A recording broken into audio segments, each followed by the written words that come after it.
Selecto y distinguido auditorio, que noche a noche nos acompañan por nutrirse de experiencias y conocimientos de destacados profesionales internacionales.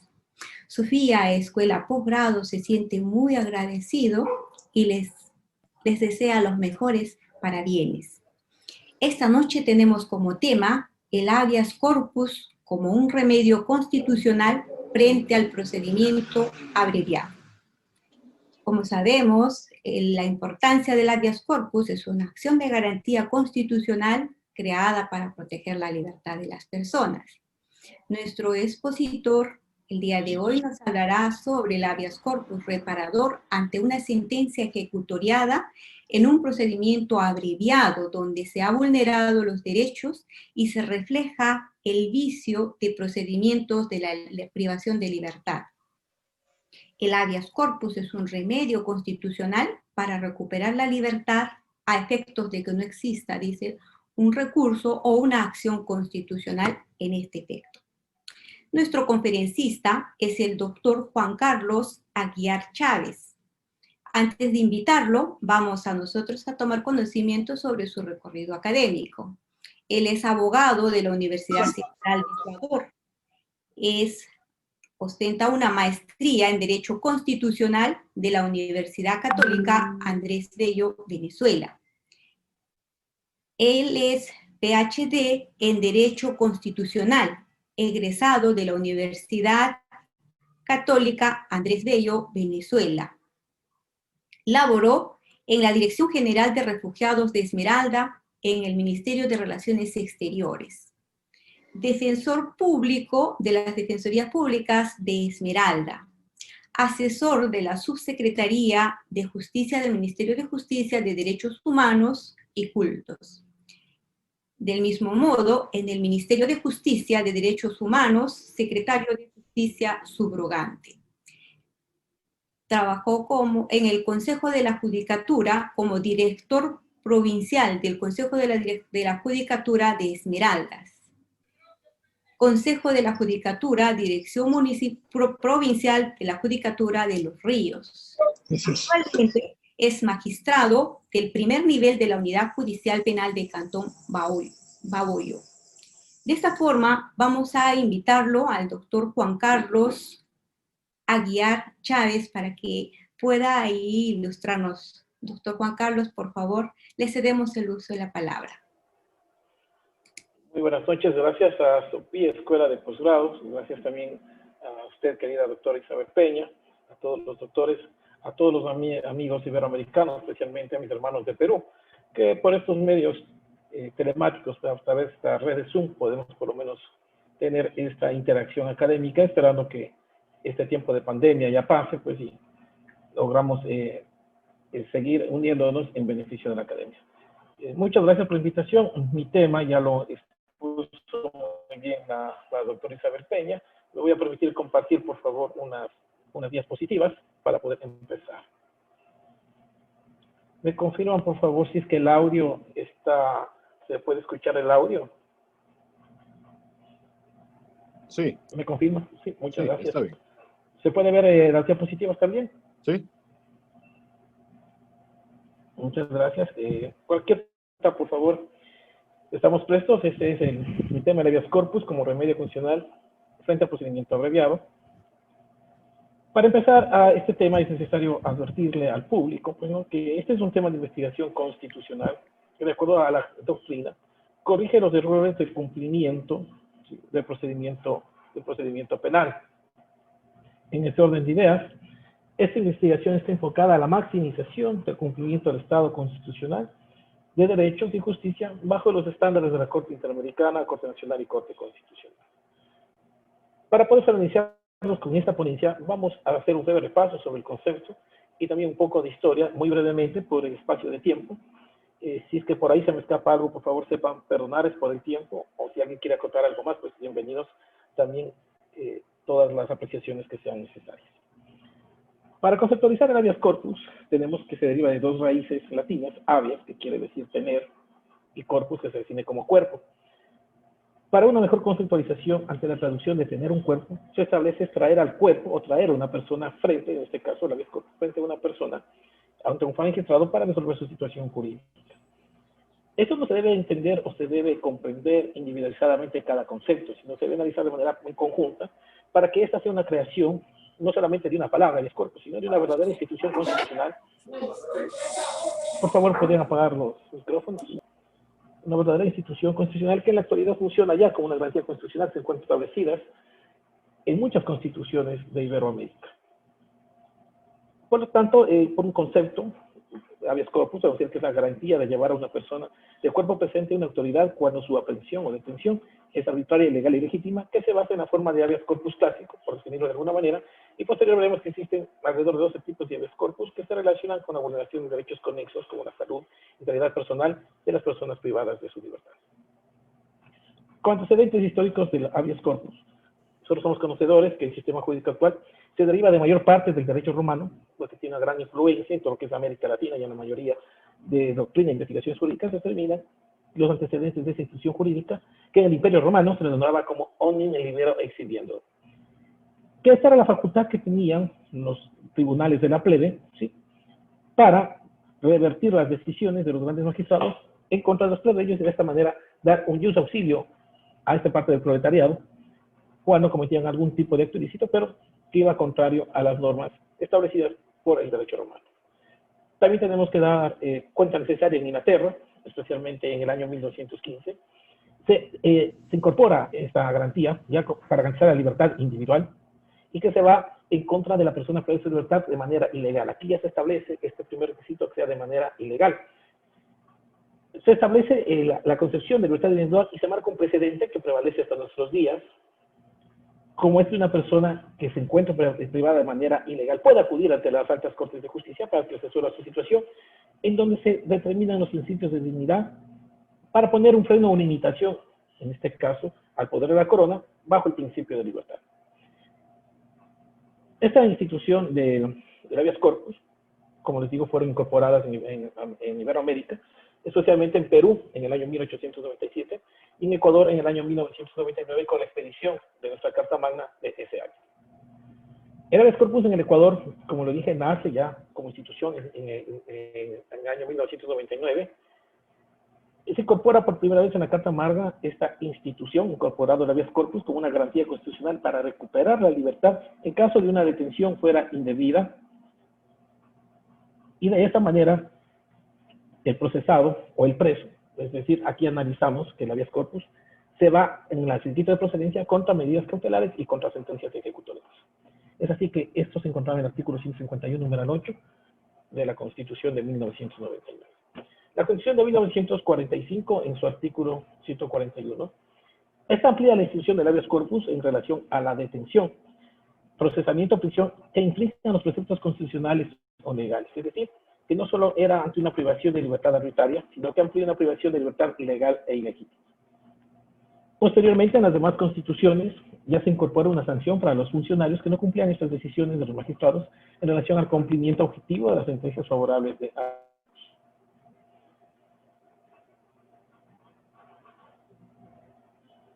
En la Constitución de 1998, ¿sí?, esta es una constitución anterior a la vigente en nuestro país, en su artículo 1 establece que el Ecuador es un Estado social de derecho.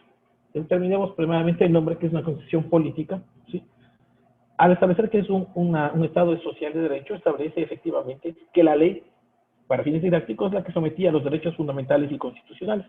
De cierto modo, este Estado social de derecho es un avance para tener un límite y no cometer violaciones a los derechos humanos que han sido establecidos por la Corte Interamericana de Derechos Humanos en varios casos contra el Ecuador, y en que en todos hemos sido desfavorables para nuestro país, pagando inclusive grandes cantidades de indemnización de dinero, y de esta manera, pues, que no se convierta en una actuación discrecional el habeas corpus, sino bajo los lineamientos que nos dice la Corte Interamericana.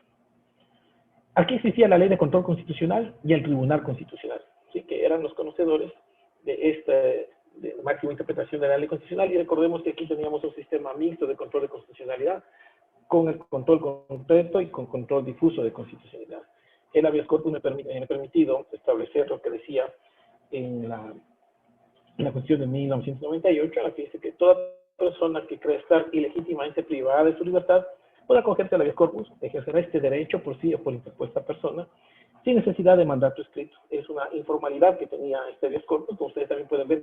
Puede ser la misma persona que se encontraba privada de su libertad ilegalmente o por interpuesta persona. Esto se presentaba ante el alcalde, bajo cuya jurisdicción se encuentre, o ante quien haga sus veces. La autoridad municipal, en el plazo de 24 horas contadas a partir de la recepción de la solicitud, ordenará que el recurrente sea conducido inmediatamente a su presencia. Esta es una garantía de inmediatez y de eficacia del acceso a justicia por este tiempo de razonabilidad de las 24 horas. Se exhibía la orden de privación de libertad y determinaba que su alcalde dictará una resolución también dentro de las 24 horas siguientes. Y dispondrá la inmediata libertad del reclamante si el detenido no fuere presentado ante la autoridad, si no se exhibe la orden de autoridad pública competente y si no cumple los requisitos legales. Si se hubiera incurrido en vicios de procedimiento de la detención, esto quiero que se grabe a futuro, que vamos a hablar algo muy importante sobre los vicios de procedimiento de la detención, o si hubiera justificado el fundamento del recurso.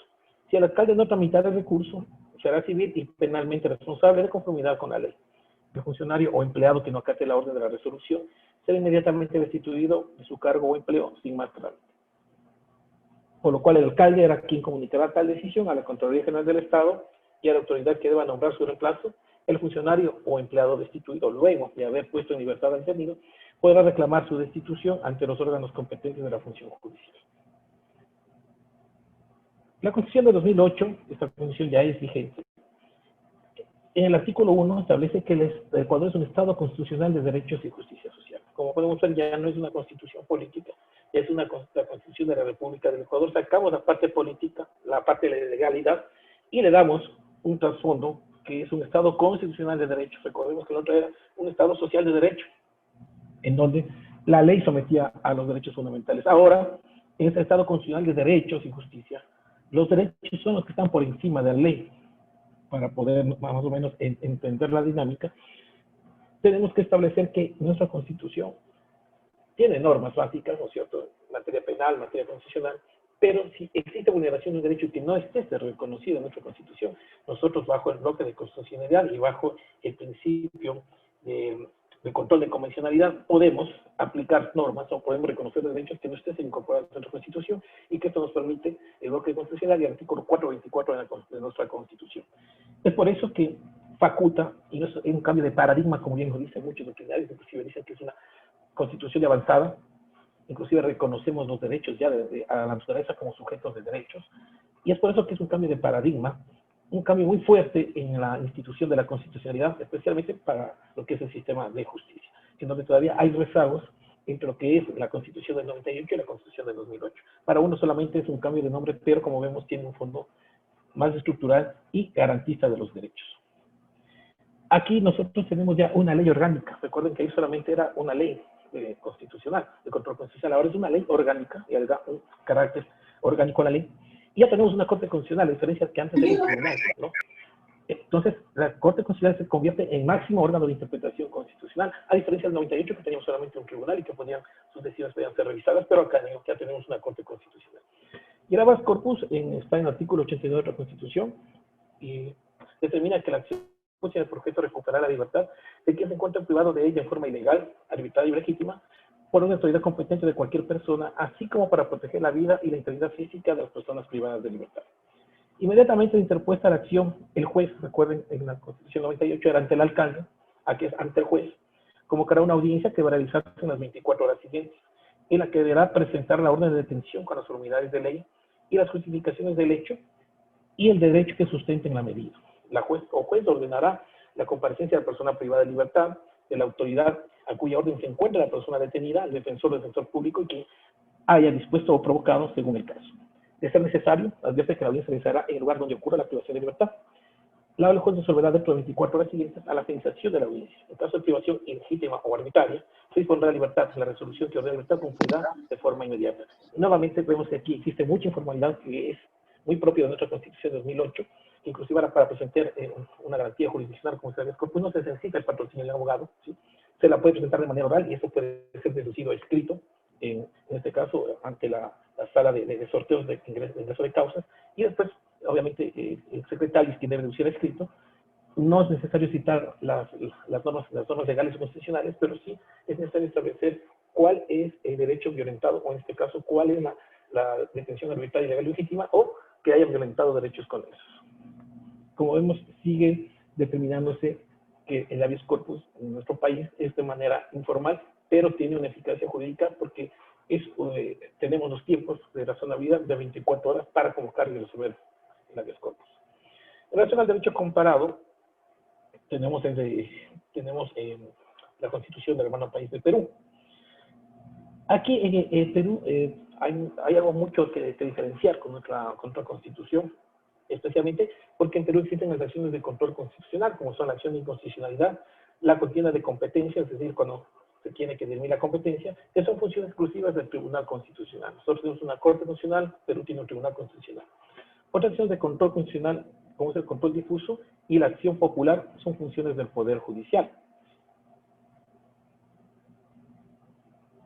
Las acciones de garantía constitucional, en donde estas se conocen, se sustancian y resuelven el Tribunal Constitucional y el Poder Judicial. Y esas garantías son el habeas corpus, el habeas data, la acción de amparo y la acción de incumplimiento. El habeas corpus se encuentra en el artículo 200, numeral 1 de la Constitución de Perú y establece que son garantías funcionales. 1.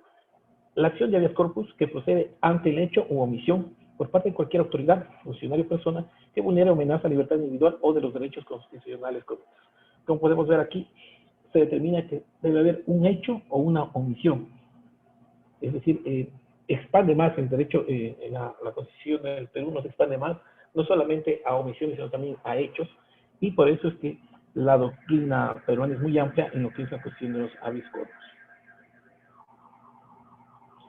En la Constitución de Perú también existe jurisprudencia del Tribunal Constitucional peruano, como tenemos el caso 2435-2002, 2468-2004, 5032-2005, y la ratio residente del tribunal establece que señalado, tal como expone el inciso 1 del artículo 200 de la norma fundamental de habeas corpus, no solo procede ante el hecho o omisión de cualquier autoridad, funcionario o persona que vulnere la libertad individual o derechos conexos, sino también ante la amenaza que se pueda producir de tal vulneración.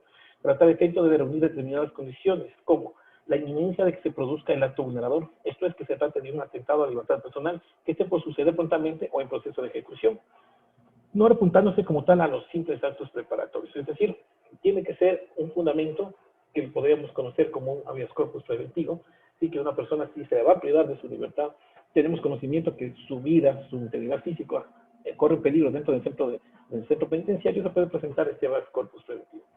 Y que la amenaza de la libertad sea cierta, es decir, que exista un conocimiento seguro y claro de la amenaza de libertad, dejando de lado conjeturas y presunciones.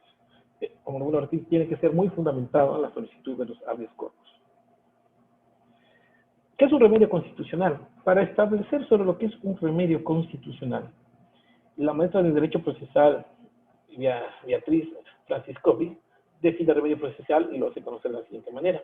Del contenido de esta disposición podemos advertir que mediante el uso del medio impugnatorio denominado remedio, las partes del proceso o los terceros legitimados pueden cuestionar o contradecir algún vicio o error. Quiero que se grabe esa parte de vicio o error que no se encuentre contenido en un decreto, auto o sentencia, resoluciones judiciales, sino que se haya algún otro acto jurídico procesal sobre que dicho acto jurídico procesal sea total o parcialmente anulado o revocado. Como podemos ver, si existe un vicio o un error dentro de una sentencia, podemos aplicar este remedio constitucional para que sea total o parcialmente anulado o revocado. Es decir, que este remedio constitucional estaría enfocado a la violación de vicios o errores de una sentencia. Autodecreto que en caso adherido a la habeas corpus pueda corregir vicios en la privación de libertad y que sea de manera arbitraria, ilegal y legítima, que nos estaríamos yendo al habeas corpus clásico de las 3 razones fundamentales para concederlo. La doctrina ha desarrollado y concertado varios tipos de habeas corpus. Esto en razón de la versatilidad que tiene esta garantía constitucional y que no solo se limita a la privación de libertad cuando sea legal, arbitraria y legítima, sino también cuando se vulneren derechos conexos. Es así que esta privación de libertad no solo se debe entender cuando se cumple una medida cautelar, sino también cuando existe una aprehensión, una detención o una sentencia ejecutoriada y que establezca vulneración al momento de privar de su libertad y que atenten a la vida, integridad física y otros derechos conexos.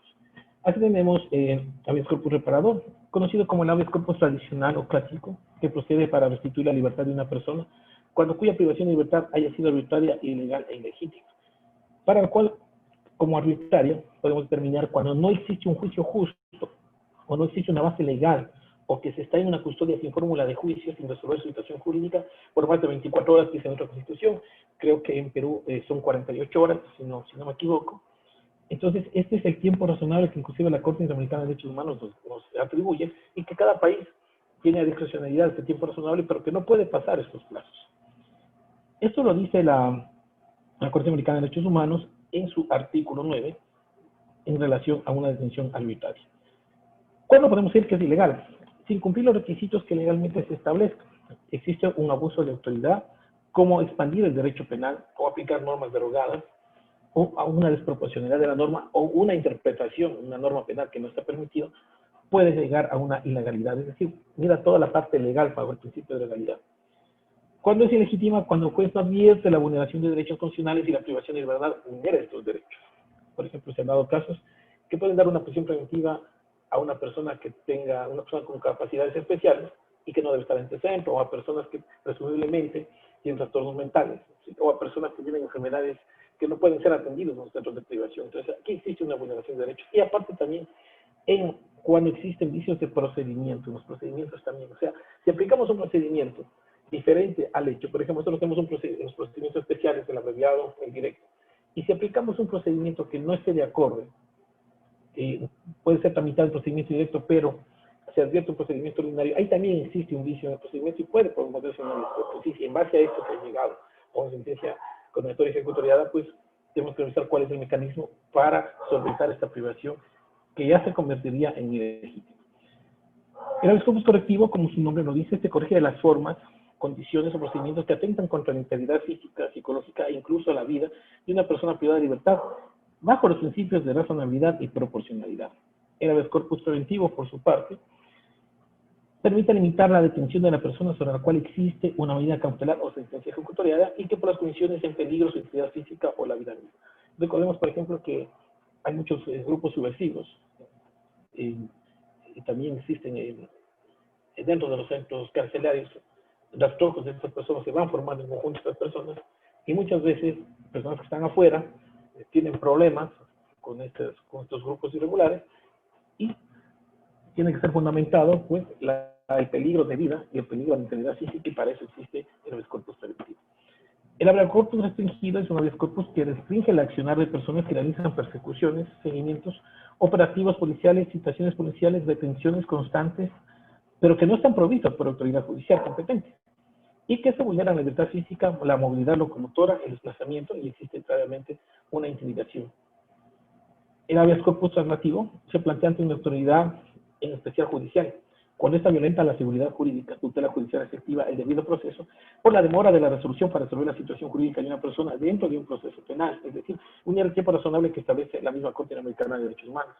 Nosotros tuvimos un caso de una persona, en el año 2008 se inició una instrucción fiscal por un delito de tránsito con lesiones. Llegó a la etapa de juicio. Obviamente esta persona estaba con medidas alternativas a la prisión preventiva, no compareció, y generaron una boleta de objeción y captura con el fin de que comparezca a la audiencia de juzgamiento. Esta persona es capturada en el año 2020, ¿sí? Y de acuerdo ya al Código de Procedimiento Penal anterior, el Código Penal anterior, ya estaba prescrita la acción penal.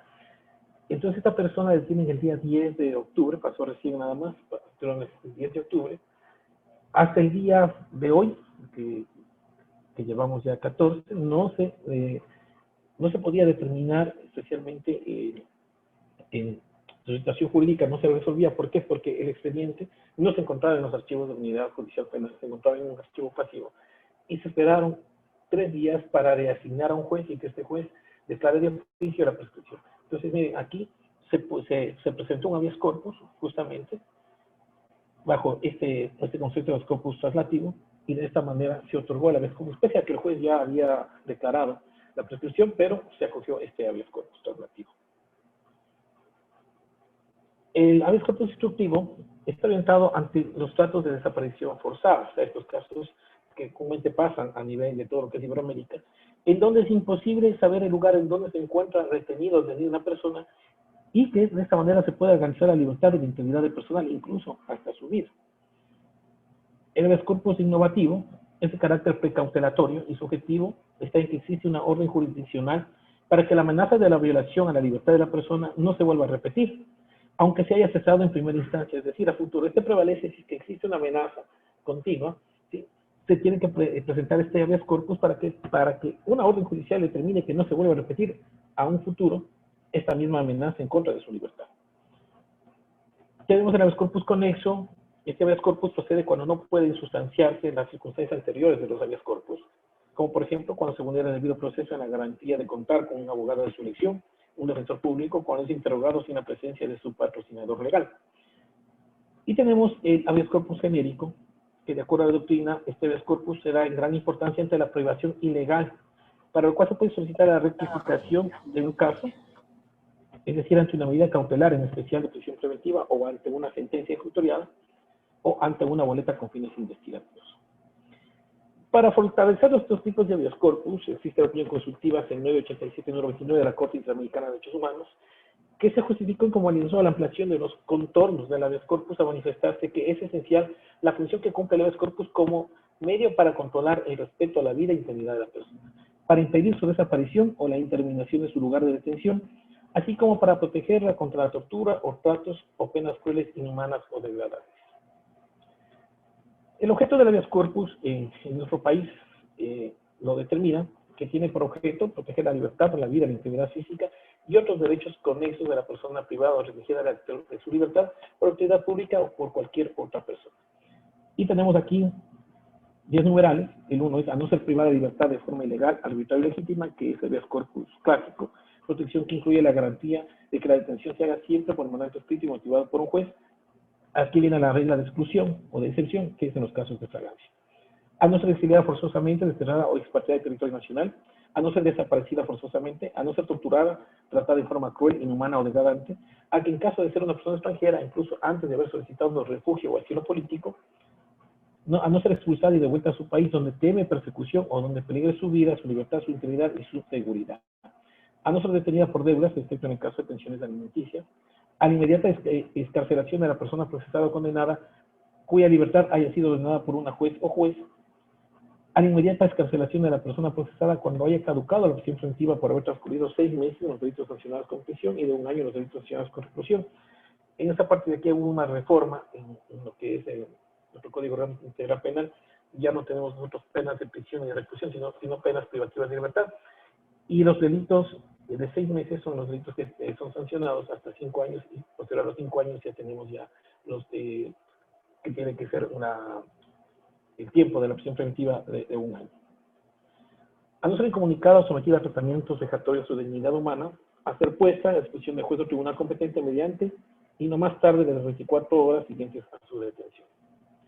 Aquí tenemos también lo que nos habla el trámite del habeas corpus, que está concatenado con lo que dice otra constitución, que dice que la acción puede ser interpuesta ante cualquier juez o juez del lugar donde se presuma estar privada de libertad de la persona. Cuando se desconozca el lugar de privación de libertad, se puede presentar la acción ante el juez o juez del domicilio del accionante. Cuando orden de privación de la libertad ha sido dispuesta en un proceso penal, la acción se interpondrá ante la Corte Provincial de Justicia y de haber más de una sala se sorteará entre ellos. Aquí hay algo importante. Cuando existe una orden de privación de libertad en un proceso penal, por ejemplo, una prisión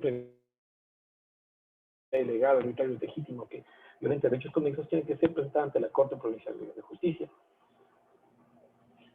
Establece que dentro de las 24 horas se inicia la presentación de la acción, la juez o juez dirigirá y realizará la audiencia en la que se deberán presentar las justificaciones de derecho y de derecho que sustenten la medida privativa de libertad. Número 3, la juez o juez dictará la sentencia en la misma audiencia y dentro de las 24 horas después de finalizada notificará la resolución por escrito a las partes. Procede la apelación de conformidad con las normas comunes de garantías jurisdiccionales. Cuando la presión haya sido expuesta por la Corte Provincial de Justicia, se apelará ante el presidente o la presidenta de la Corte Nacional. Cuando hubiese sido expuesta por la Corte Nacional de Justicia, se apelará ante otra sala que no haya ordenado la prisión preventiva. Y las reglas del habeas corpus determina que las jueces observarán las siguientes reglas. En caso de verificarse cualquier forma de tortura, dispondrá la libertad de la víctima y su atención integral especializada y la imposición de medidas alternativas a la privación de la libertad. En caso de privación ilegítima o arbitraria, la juez declarará la violación del derecho y dispondrá la inmediata libertad y la reparación integral. La privación arbitraria y legítima se presumirá en los siguientes casos. Ojo, cuando la persona no fuere presentada a la audiencia, cuando no se inscriba la orden de privación de libertad, cuando la orden de privación de libertad no cumpla los requisitos legales o constitucionales, cuando se hubiera incurrido en vicios de procedimiento de la privación de libertad. Esta parte, me vengo recalcando del inicio de la ponencia, incurrido en vicios de procedimiento de la privación de libertad. En los casos en que la privación de libertad sea llevada a cabo por particulares, cuando no se justifique la privación de libertad, 3. La orden judicial se dispone de libertad será obedecida inmediatamente por los encargados del lugar de la privación de libertad, sin que sea admisible ningún tipo de observación o excusa, de numeral 4. En cualquier parte del proceso, la juez o juez puede adoptar todas las medidas que considera necesarias para garantizar la libertad y la integridad de la persona privada de libertad, incluso puede disponer la intervención de la Policía Nacional. Vamos a hablar sobre el procedimiento abreviado. El procedimiento abreviado es un procedimiento especial que consta dentro del Código Orgánico Integral Penal. Aparte tenemos el procedimiento especial que es el procedimiento directo. Este procedimiento abreviado debe cumplir ciertas reglas. Por ejemplo, las infracciones sancionadas con pena máxima privativa de libertad de hasta 10 años son susceptibles del procedimiento abreviado, excepto en delitos de secuestro contra la integridad sexual y reproductiva y consorte de delitos de violencia sexual contra la mujer o miembros del núcleo familiar. Es decir, para someterse al procedimiento abreviado, este procedimiento se lo conoce a mí como procedimiento simplificado. Simplifica las demás etapas del proceso para llegar a una pronta condena. Es así que la propuesta del fiscal podrá presentarse desde la audiencia de formulación de cargos hasta la audiencia de evaluatoria y preparatoria de juicio. Es decir, tenemos tanto el tiempo de periodo de la formulación de cargos hasta antes de la audiencia de evaluatoria y preparatoria de juicio para solicitar este procedimiento abreviado. La persona procesada deberá consentir expresamente tanto la aplicación de ese procedimiento como la admisión del hecho que se le atribuye. Aquí, en esta parte de aquí, el hecho que se le atribuye, en la parte de que nos habla sobre el hecho que se le atribuye, existe una discusión doctrinaria en la que determinan que si esto es aceptar la responsabilidad del supuesto delito que se está investigando y que se va a aceptar el procedimiento abreviado, o simplemente es del hecho. Para mí la discusión generaría otra ponencia, pero yo la tomaría como no aceptar una responsabilidad, sino solamente el hecho. ¿Cuál es el hecho? El hecho fáctico de si usted presumiblemente cometió el delito de robo, sí.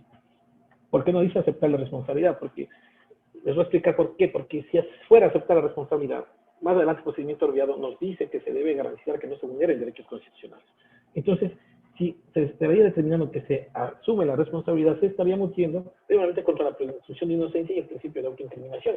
Entonces, para mí simplemente es el hecho, el supuesto hecho que está ahí, y es por eso que la Fiscalía, especialmente en las audiencias, se debe determinar qué elementos de comisión tiene la Fiscalía para poder llegar a una audiencia de juzgamiento, cuáles son los elementos de comisión que tenía de cargo y de descargo para determinar el nexo causal y establecer si existe materialidad y responsabilidad. El sector público o privado, acreditado que la persona procesada haya presentado su consentimiento libremente sin violación de derechos constitucionales. Miren, esto es muy importante, violación de derechos constitucionales. La existencia de varias personas procesadas no impide la aplicación de las reglas de procedimiento abreviado, es decir, si hay 6 o 7 personas, eso no impide que una de ellas pueda someterse al procedimiento abreviado. En ningún caso la pena por aplicar podrá ser superior o más grave a la sugerida por el fiscal. En el trámite vamos a hablar específicamente sobre lo que es la pena, que nos habla que la pena sugerida será el resultado del análisis de los derechos imputados y aceptados y la aplicación de circunstancias atenuantes, conforme previsto en este código, sin que sea menor del tercio de la pena mínima prevista para el tipo penal. Aquí también hubo una discusión en que si se aplicaba el tercio de la pena o se disminuía el tercio de la pena. Es decir, si tenemos un delito de 3 a 5 años, ¿sí? 3 años estaríamos hablando de 36 meses, el tercio de la pena estaríamos hablando de 12 meses, y tendríamos la disyuntiva de que si se restaba los 36 meses, los 12 meses, y el resto, el residuo de la resta era la pena que debía cumplir, o, muy por el contrario, si simplemente eran los 12 meses. Ya la Corte Nacional ya resolvió este caso y resolvió de la siguiente manera, que la aplicación del procedimiento abreviado no tiene que mezclarse con la tentativa, porque la tentativa dice la reducción de un tercio. En cambio, el procedimiento abreviado dice la aplicación del tercio. Entonces, ese sería en sí el beneficio que se tiene el procedimiento abreviado, de que cumpla el 1 año y no los 3 años, y la tentativa de bajar el año, es decir, que cumpla los 2 años. Esto ya lo resolvió la Corte Nacional. Nos habla sobre cómo se debe realizar la audiencia. Lo más importante es la negativa de la aceptación del acuerdo. ¿Por qué me he saltado hasta acá? Porque quisiera que pongan atención a esta parte que dice: si el juzgador considera que el acuerdo de procedimiento abreviado no reúne los requisitos exigidos en este código, miren, que vulnera derechos de la persona procesada o de la víctima, o que de algún modo no se encuentra pegado a la Constitución e instrumentos internacionales, lo rechazará y ordenará que el proceso penal se sustancie en trámite ordinario. El acuerdo no podrá hacer prueba dentro del procedimiento ordinario. Como ustedes ven, este procedimiento abreviado, ¿sí? ¿Cuál es la ventaja? Que la persona acepte el hecho que se le atribuye y se le pone una pena mínima del tipo penal, así que es de 3 a 5 años. Aplicamos el tercio de los 3 años, sería 1 año, y eso es lo que tendría que cumplir la pena. Ahora vamos a ver el habeas corpus como remedio constitucional frente al procedimiento abreviado. Como ustedes saben, en esta época de pandemia, todos los países de Iberoamérica presentaron sus estados de excepción. En el Ecuador hubo un estado de excepción mediante el decreto ejecutivo 1017, que voy a permitir también compartirles para una pronta lectura.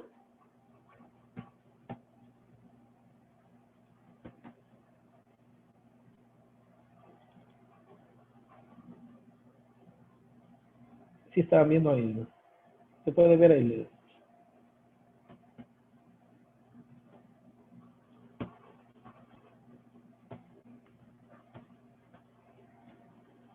Ahí, por favor, me digan si pueden ver el... Muchas gracias. Sí. Entonces, analicemos esto, sí, brevemente, y vamos a analizar qué es lo que dispuso el presidente Lenín Moreno, presidente constitucional de la República del Ecuador, en este decreto. Entonces, en este decreto nos dice primero, declara el estado de excepción por calamidad pública en todo el territorio nacional por los casos de coronavirus confirmados y la declaración de pandemia de COVID-19 por parte de la Organización Mundial de la Salud. En numeral 2, disponer la movilización de todo el territorio nacional de tal manera que todas las entidades de administración pública central e institucional, en especial la Policía Nacional, las Fuerzas Armadas, el Ministerio de Salud Pública y el Servicio Nacional de Gestión de Riesgos de Emergencia, coordinen esfuerzos en el marco de sus competencias con la finalidad de ejecutar las acciones necesarias para mitigar los efectos del coronavirus. Numeral 3, suspender el ejercicio del derecho a la libertad de tránsito y el derecho a la libertad de asociación y reunión. El Comité de Operaciones Emergentes Nacionales pondrá los horarios y mecanismos de ejecución de cada uno de estos derechos. En virtud de los puestos del número 5, dice, declárese el toque de queda. No se podrá circular en las vías y espacios públicos a nivel nacional a partir del 17 de marzo de 2020 en los términos que disponga el Comité de Operaciones de Emergencia Nacional. Restríngase la libertad de tránsito y movilidad a nivel nacional, exceptuándose de excepción lo siguiente. ¿Sí? Entonces, como podemos darnos cuenta,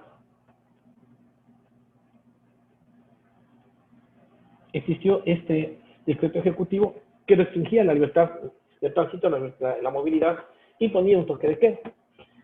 ¿Qué pasó? Que varias personas, durante los primeros días de que se terminó el decreto, decía que no podían salir a las 10 de la noche, 11 de la noche, varias personas incumplieron este toque de queda, ¿sí?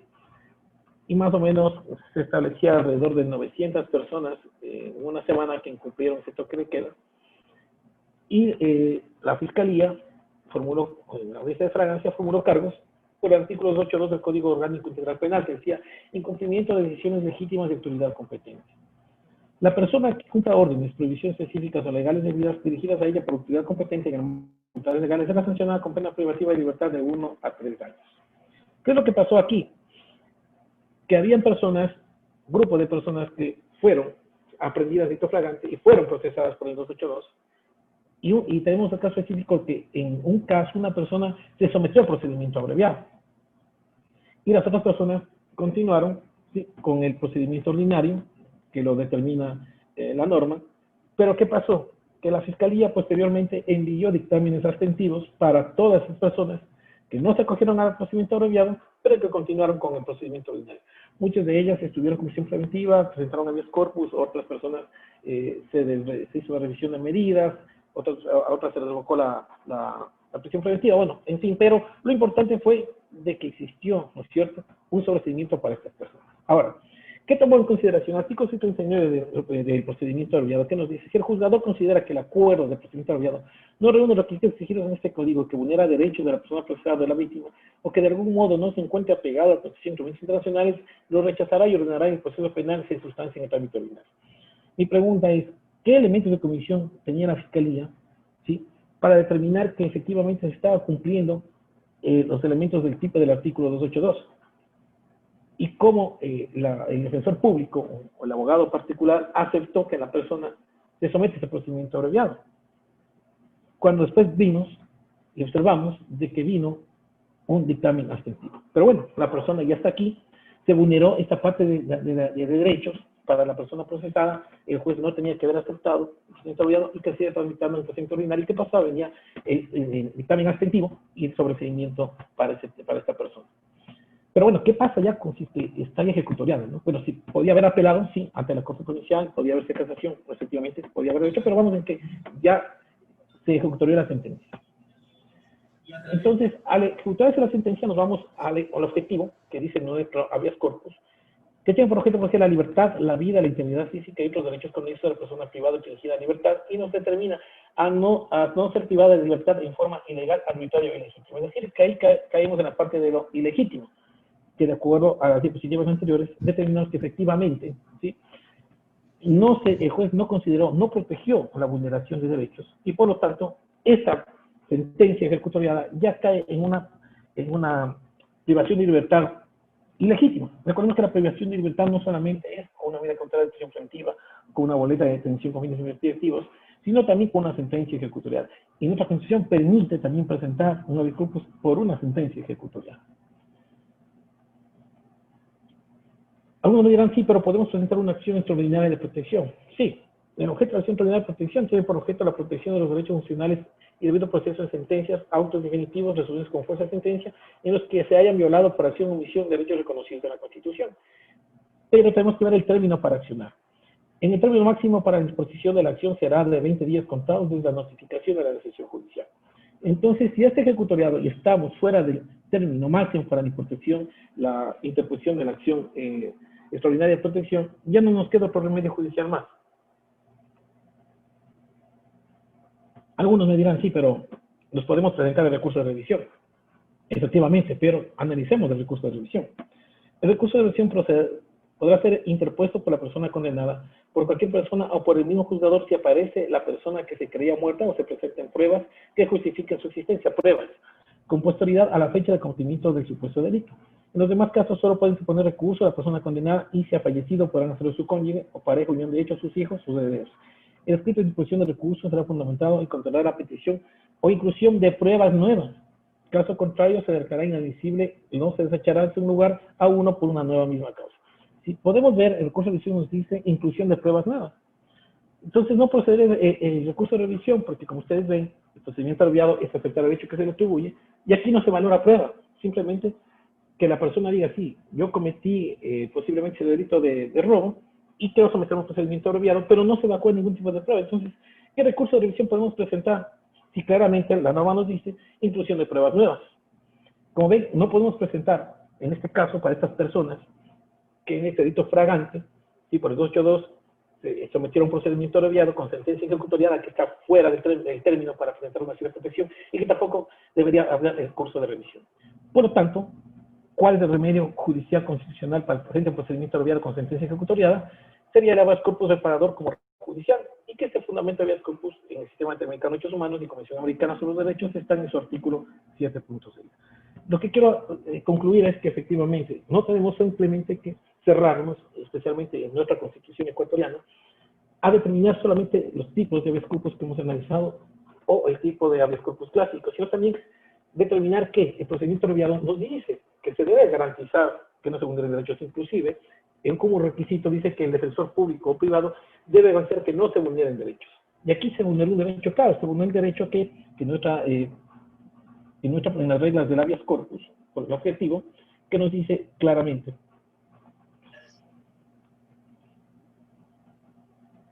en las reglas cuando se hubiera incurrido en vicios de procedimiento en la privación de libertad. Entonces, se encuadra en esa parte de las reglas cuando la orden de privación de libertad no cumpla los requisitos legales y constitucionales. Entonces, es procedente este habeas corpus para corregir ¿qué? Corregir la vulneración de derechos constitucionales cuando el juez ni no observó. Si hubiera estado en un recurso dentro del término de presentar un recurso de apelación, ¿qué tan factible sería que la Corte Provincial analice temas de constitucional o de legalidad? Recurso de casación con sus dos vertientes para ver si se determina sobre hechos faltantes a la norma, incluso en cambio y un procedendo, podríamos determinar aquí, sí podría hacerlo, pero ¿qué pasa cuando ya tenemos esta sentencia ya ejecutoriada? Que no podemos hacer más, no podemos ni presentar un recurso de revisión. Pero tenemos esta persona que incumplieron el toque de queda, 7 personas más, Una de ellas sometió procedimiento abreviado y las otras 6 salieron por un dictamen extensivo con sobreseimiento. ¿Qué hacemos ante esto? Para mí sería el remedio judicial de habeas corpus, que se lo he expuesto aquí, pero obviamente, claro, tenemos que analizar bien los casos, porque tampoco podemos presentar habeas corpus por presentar, porque se va a desnaturalizar el fin del habeas corpus, y por eso tenemos que tener realmente existe esta vulneración del derecho, especialmente en inicios de procedimiento que afectan a la privación de libertad. Eso es lo que he preparado para ustedes y me despido con una frase de George Bernard Shaw que dice: la libertad significa responsabilidad. Por eso la mayoría de los hombres les tienen tanto miedo, especialmente el sistema de justicia debería aplicar este pensamiento cuando se vaya a dar una privación de libertad y obviamente aplicar los test de proporcionalidad que alguna vez también discutimos para dar una medida de restricción de libertad como sería la prisión preventiva. Hasta aquí ha sido mi exposición, estimado doctora Isabel Peña.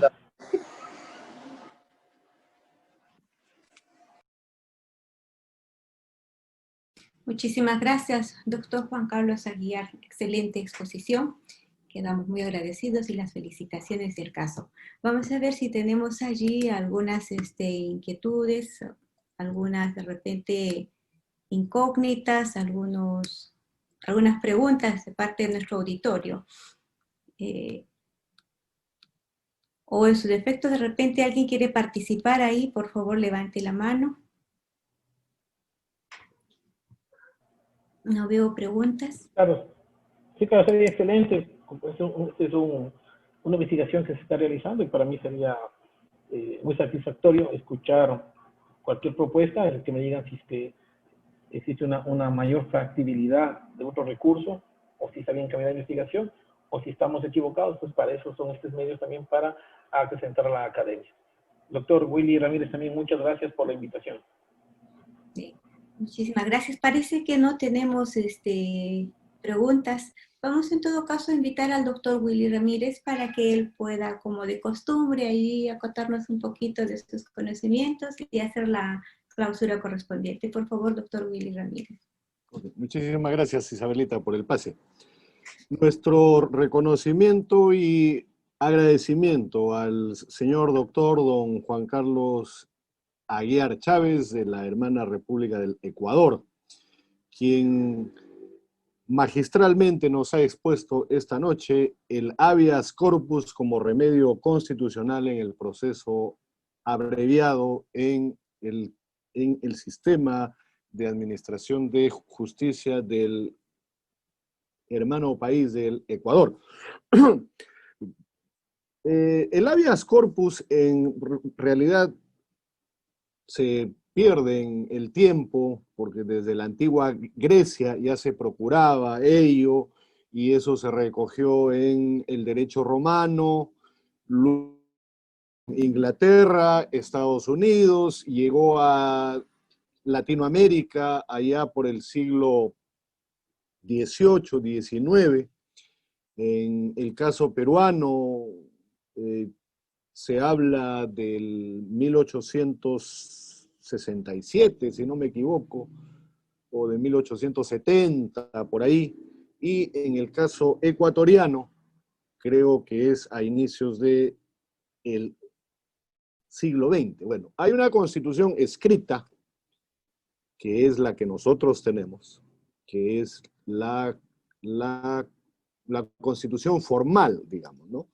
Pero también hay otra constitución que se escribe todos los días y es cuando se administra justicia constitucional.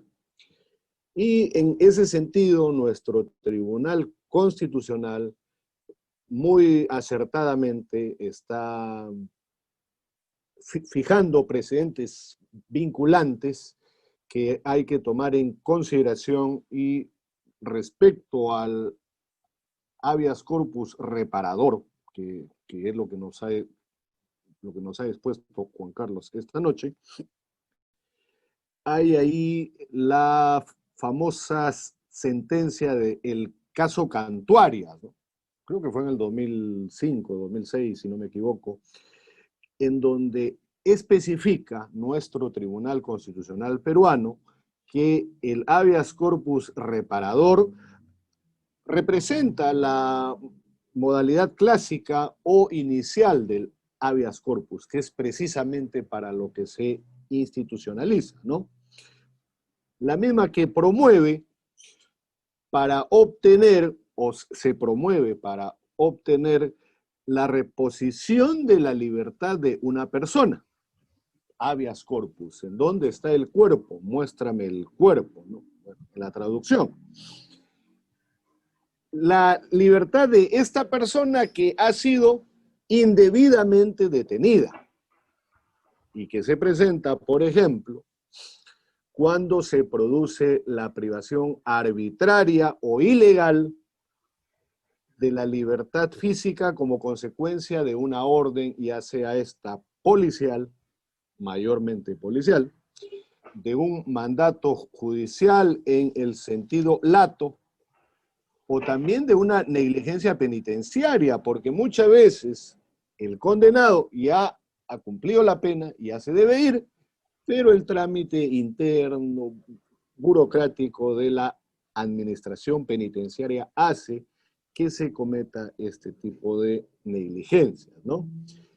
Aplica también para el caso de las sanciones disciplinarias que traen consigo la privación de la libertad, en el caso de los institutos armados y en algunas fuerzas policiales. En el mismo sentido también se pronunció nuestro Tribunal Constitucional en otro caso, que es el caso Aponte, ¿no? En donde nos dice que el habeas corpus reparador se utiliza cuando se produce la privación arbitraria o ilegal, ¿no?, de la libertad física como consecuencia de una orden policial, de un mandato judicial en el sentido lato, ya sea este de un juez penal, puede ser un juez civil también, y por qué no de un juez militar en el caso del fuero privativo, o de una decisión particular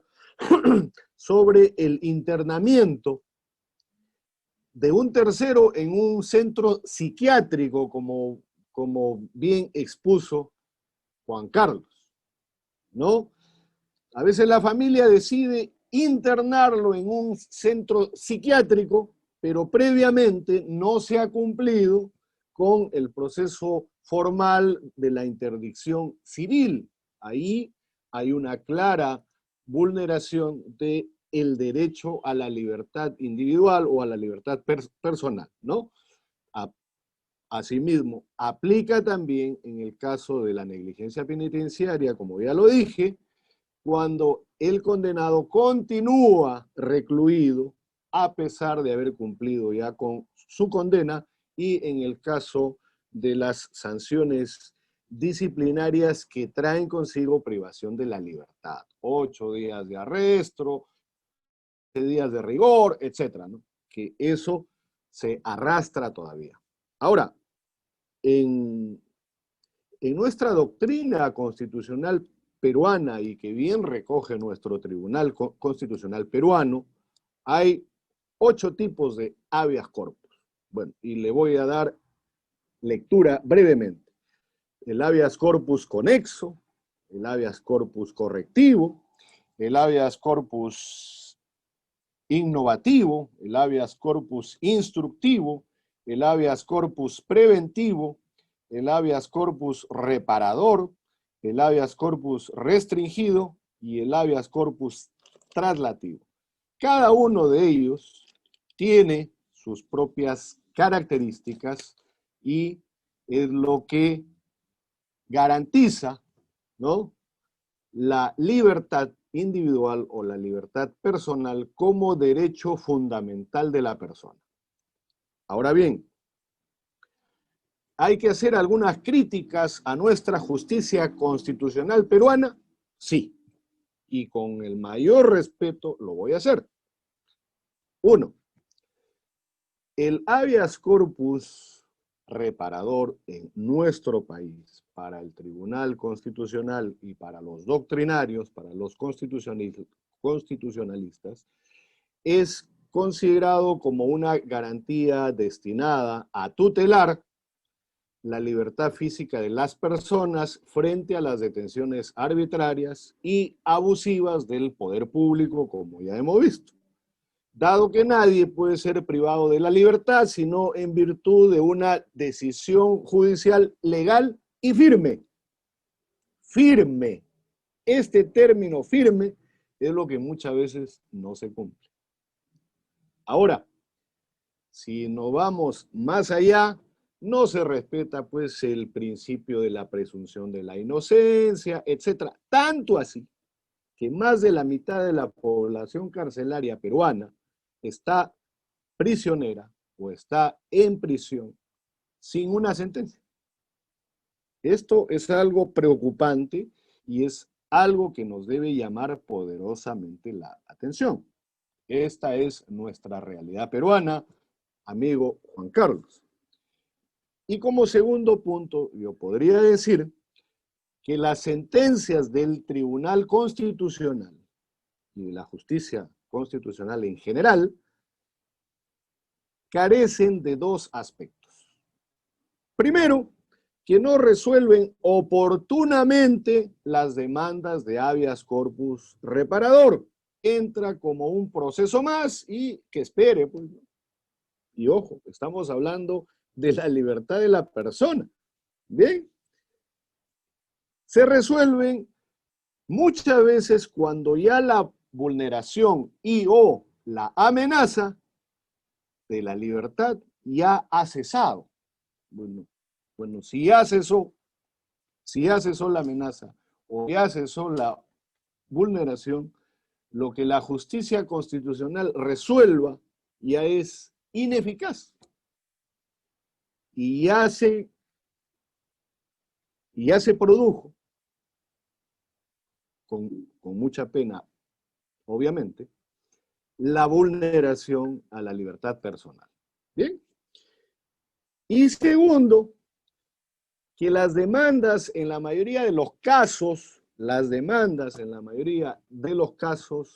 no están adecuadamente planteadas, y esto es un jalón de orejas a nosotros mismos como abogados, porque no planteamos bien este tipo de demandas que precisamente buscan la garantía o la restitución de la libertad personal, ¿no?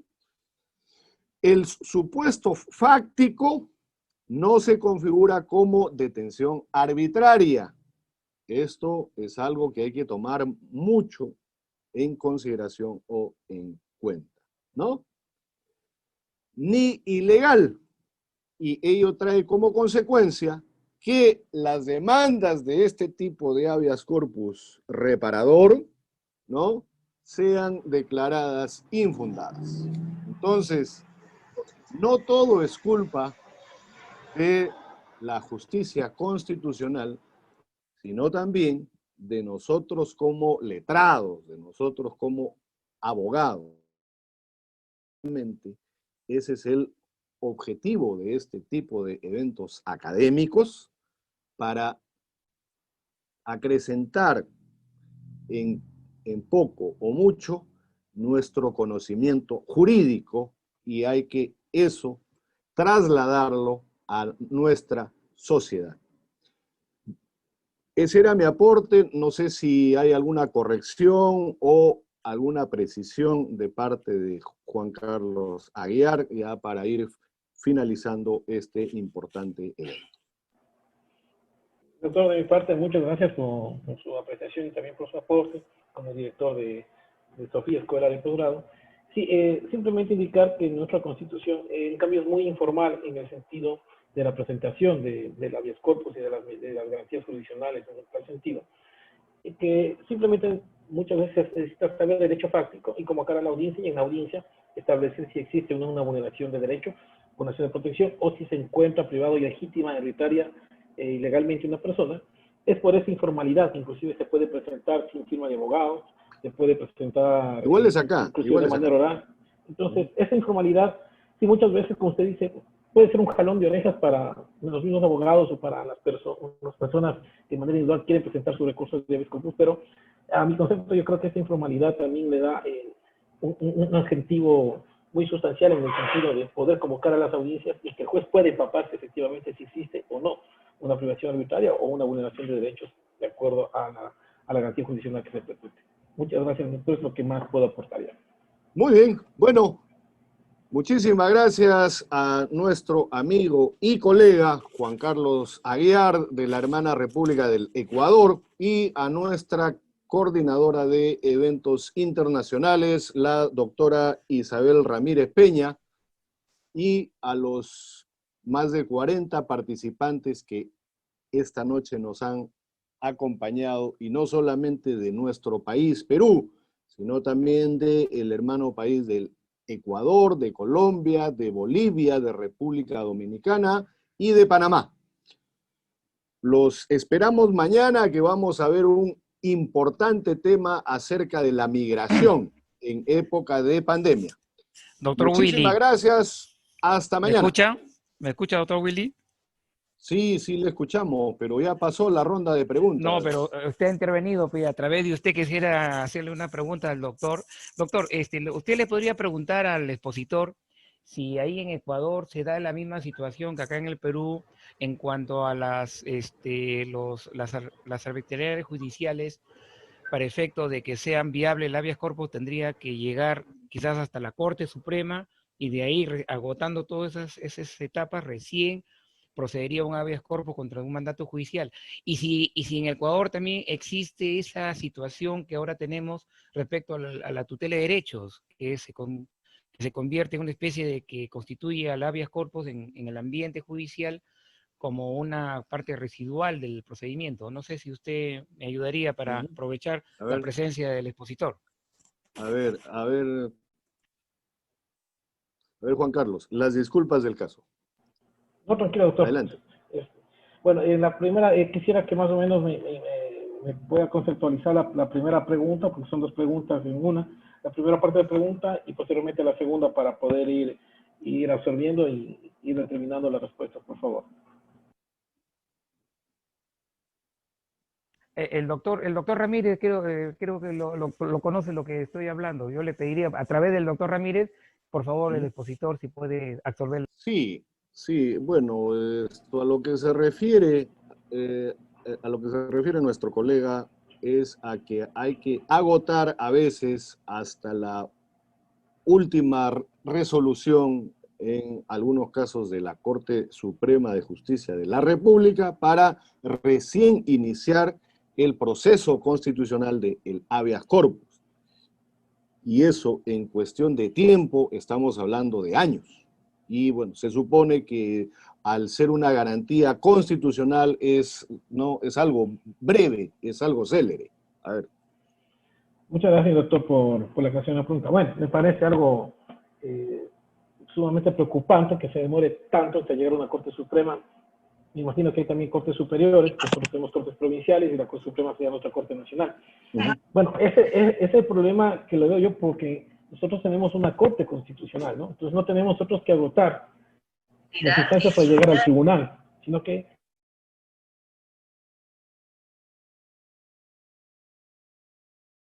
se ha determinado que son como dos vías paralelas, tanto la vía constitucional como la vía jurisdiccional, y se pueden accionar al mismo tiempo. Y ya existen resoluciones de la Corte Constitucional de Ecuador en la que determina que efectivamente la acción de protección, así como la habeas corpus, no son residuales, son preferentes. O sea, es de una eficacia inmediata, porque la inmediatez que nos da la nuestra Constitución nos dice de 24 horas, y es así. Tiene que inmediatamente calificarse en este caso la habeas corpus, la acción de protección, y convocarse a la audiencia, ¿no? Entonces, nosotros no tenemos estas acciones como tutelares, sino de protección, como garantías jurisdiccionales.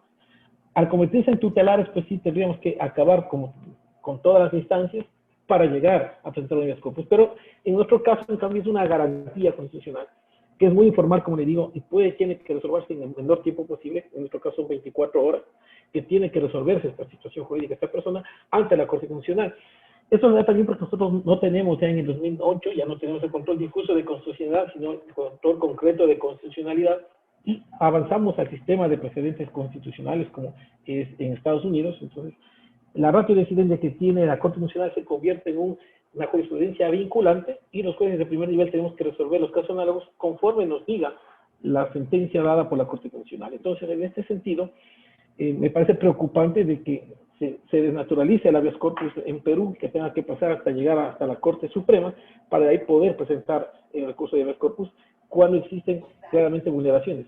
Bueno, ningún sistema constitucional o jurídico es perfecto, existen estas imperfecciones, pero creo que estos espacios académicos son necesarios para ir determinando los problemas que tenemos en nuestros países y de esta manera, de parte, por ejemplo, de instituciones como es Sofía, la Escuela de Posgrado, nazcan este interés, nazcan resultados, nazcan ponencias, nazcan trabajos investigativos para que sean observados por nuestros legisladores, por el Tribunal Constitucional, en este caso nuestra Corte Constitucional, y sean de fomento para la academia y determinar todos estos dudas problemáticos para que efectivamente se determine que el habeas corpus sea como un remedio judicial y no simplemente se quede en una plataforma que tiene que avanzar para poder llegar a su constitución.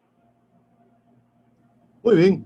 Bueno, nuevamente muchísimas gracias a nuestro colega, amigo y hermano latinoamericano Juan Carlos Aguiar del Ecuador y a la doctora Isabel Ramírez Peña, nuestra coordinadora de eventos internacionales.